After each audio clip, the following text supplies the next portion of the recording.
माई अवतारी सेवका दुआर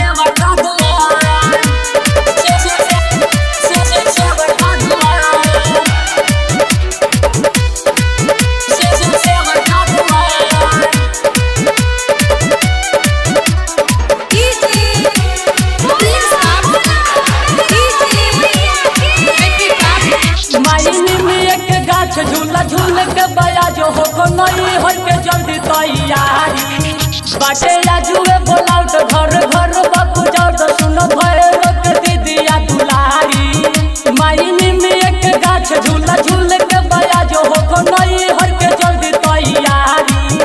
बाटे जुए बोलाउट घर घर बापू जाओ तो सुनो भैरो के दीदिया दुलारी लेके आरती के थाली रे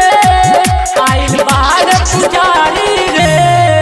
हाथ जोड़ी करी बिनती तोहार माई अवतारी सेवका दुआर शेरा वाली होके शेर पर सवार माई अवतारी सेवका दुआर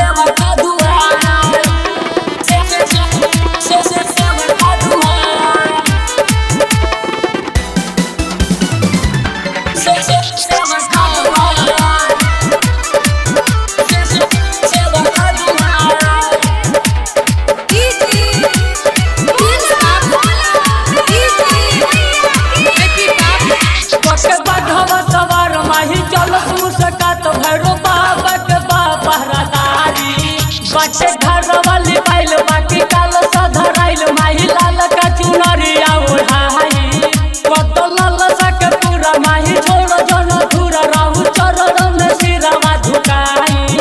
बच्चे घर वाली बैल बाकी काल सधराइल माही रहू के हमहु बुलाई लेके आरती के थाली रे आइल बाहर पुजारी रे